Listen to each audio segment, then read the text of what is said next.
Bonjour à tous et bienvenue dans cette nouvelle vidéo. Aujourd'hui je suis très content de pouvoir vous parler des cartes graphiques 3000 de Nvidia.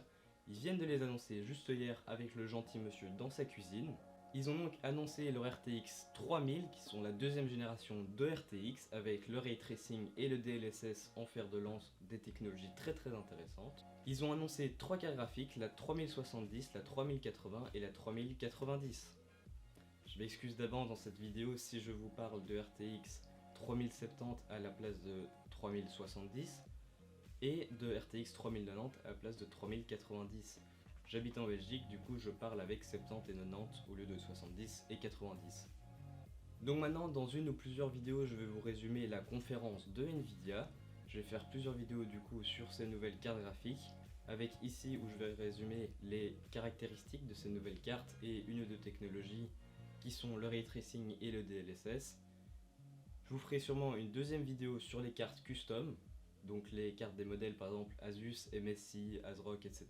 Pour commencer la vidéo, je vous préviens déjà qu'il faut un peu nuancer les propos de Nvidia qui disent que telle carte graphique est 2 fois meilleure que l'autre, parce qu'ils parlent de rapidité, donc ils jouent un peu sur les mots, et on ne sait pas dans quelles conditions ont été tournés les benchmarks, donc je vous conseille d'attendre les benchmarks indépendants qui vont sortir au fur et à mesure des cartes fournies à la presse ou aux youtubeurs, pour vous faire un vrai ordre d'idée. Les nouvelles cartes graphiques Nvidia 3000 sont donc sous architecture Ampere avec des grandes technologies telles que le Ray Tracing et le DLSS. Je vais vous en parler un petit peu maintenant pour vous expliquer un peu ce que c'est. Le Ray Tracing est une technologie d'Nvidia qui permet d'accentuer les ombres, les effets de lumière, etc. Ça a été mis en valeur avec Minecraft RTX qui est en train de sortir en bêta, etc.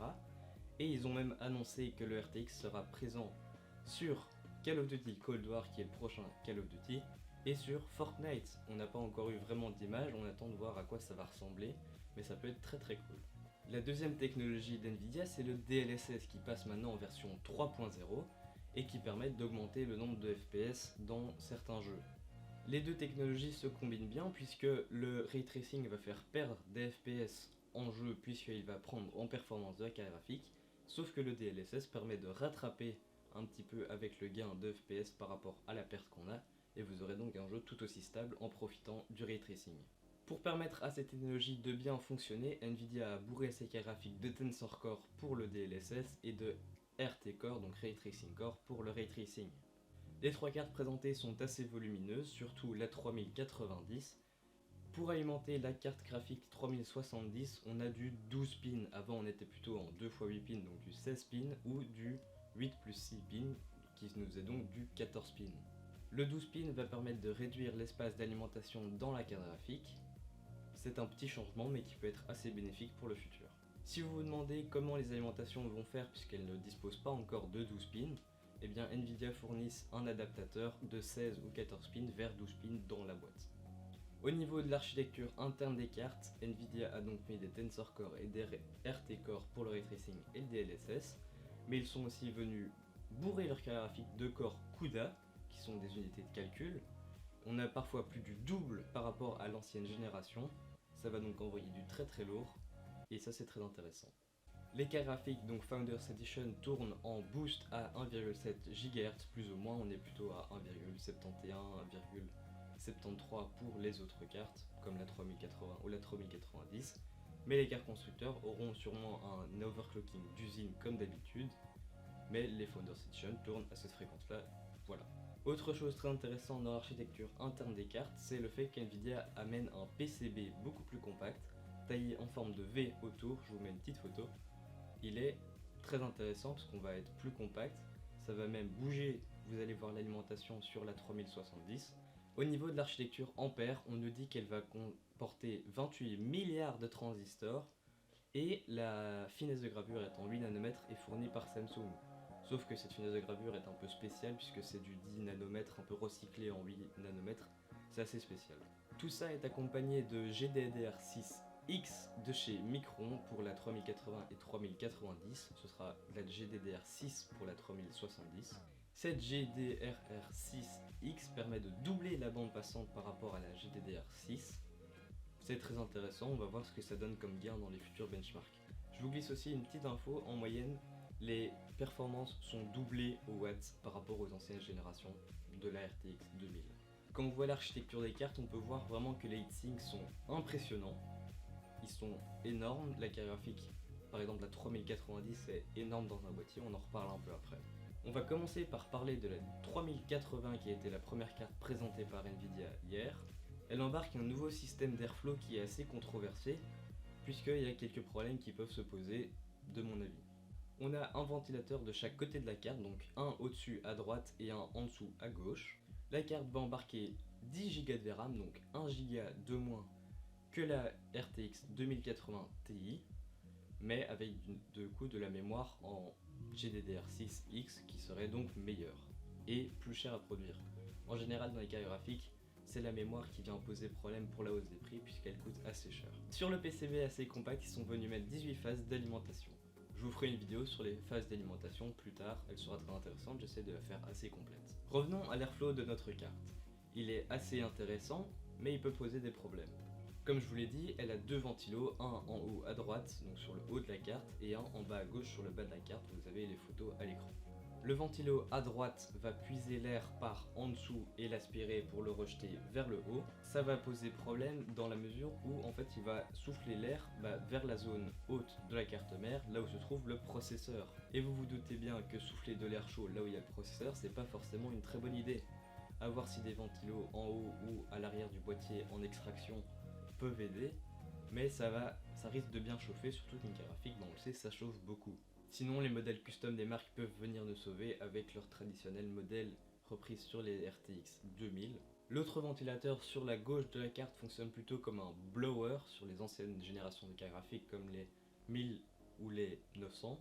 Il vient puiser l'air frais par en dessous, il l'aspire et il le fait sortir par l'arrière de la carte, là où sont les ports vidéo. Il pose donc moins de problèmes d'airflow et ça permet à la carte de mieux fonctionner, sauf que l'autre, il nique un peu le système. Sauf que les problèmes pour ce système de ventilation ne s'arrêtent pas là. On sait maintenant que mettre des cartes graphiques à la verticale est à la mode, on le voit souvent par exemple sur Instagram ou dans les beaux builds. On savait déjà que c'était pas hyper cool pour les températures de la carte mère et pour l'airflow, mais ici ça va être encore pire. La carte en soi ne va pas plus chauffer à la verticale qu'une ancienne carte graphique à la verticale, mais elle va souffler de l'air chaud directement sur le chipset de la carte mère. Et ça c'est très ennuyant, surtout avec les cartes mères en X570 et B550 qui comportent un petit ventilateur qui vient donc aspirer cet air et va un petit peu chauffer la carte mère. On a aussi les SSD en M.2 qui sont dans cette zone et qui peuvent aussi beaucoup chauffer et ça risque un peu d'ennuyer les débits. Encore une fois, on espère que les customs viendront sauver tout ça et que les FE seront un petit peu mises de côté. En termes de performance pour cette 3080, et c'est ici qu'il faut un peu nuancer les propos de Nvidia, puisqu'on ne connaît pas les bench, comment ils ont été faits, ni si Nvidia peut un peu les gonfler. Ils annoncent que la 3080 serait jusqu'à 2 fois plus rapide que la 2080, mais encore une fois ils jouent un peu sur les mots en parlant de rapidité et non de performance. Mais pour avoir un petit indicateur un petit peu plus fiable, on a le nombre de corps CUDA qui sont intégrés à la carte 2080 et à la carte 3080. Et comme je vous l'ai dit juste avant, les corps CUDA ont été maxés dans les 3080.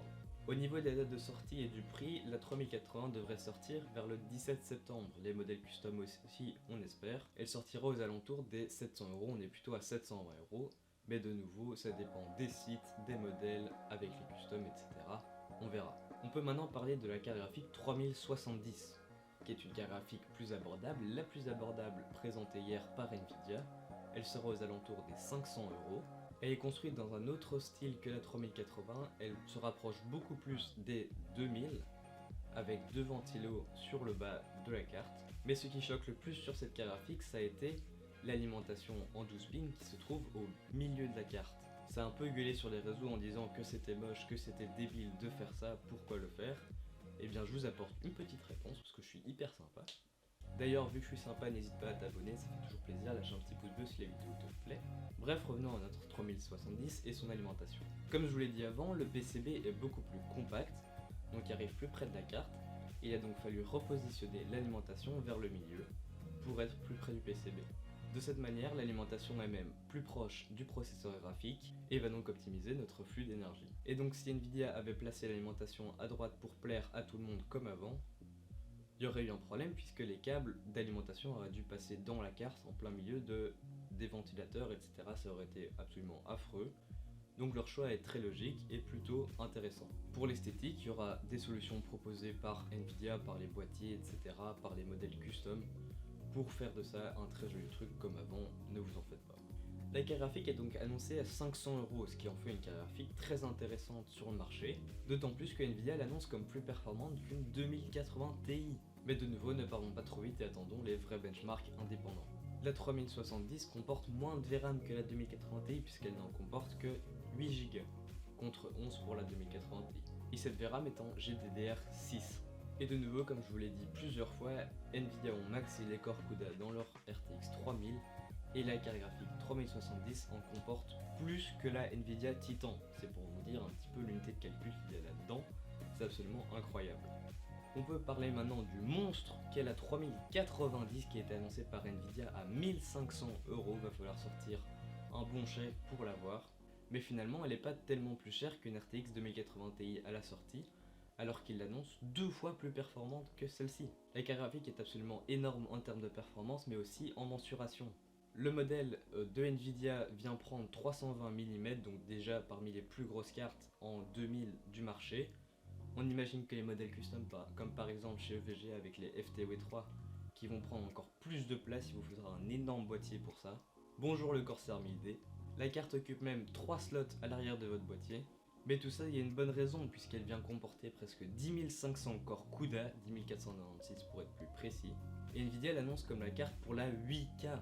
Alors faudra un sacré budget pour la jouer en 8K, surtout que je pense que c'est juste un argument marketing, mais que vous ne tournerez pas bien dessus. Mais peut-être que pour de la 4K très stable et même peut-être à 144 Hz peut être très intéressante. On verra avec les benches indépendants évidemment. La carte dispose de 24 Go de VRAM en GDDR6X, ce qui est absolument énorme et ce qui explique un peu son prix absolument énorme aussi. La carte graphique consommera plus ou moins 350 watts annoncé par Nvidia. Il faudra donc une bonne grosse alimentation pour la tenir. Nvidia recommande des alimentations de 750 watts pour la 3090, pareil pour la 3080 et 650 watts pour la 3070. Les budgets qui ont un petit peu moins de 500 € pour leur carte graphique attendent sûrement une annonce de la 3060. Elle n'a pas été annoncée hier, mais pas de panique, elle sera sûrement annoncée dans quelques semaines, voire quelques mois. Faut juste être un peu patient. Les modèles custom ont commencé à être annoncés par les différentes marques. Je vais vous faire une vidéo pour vous les présenter au fur et à mesure qu'ils sortent.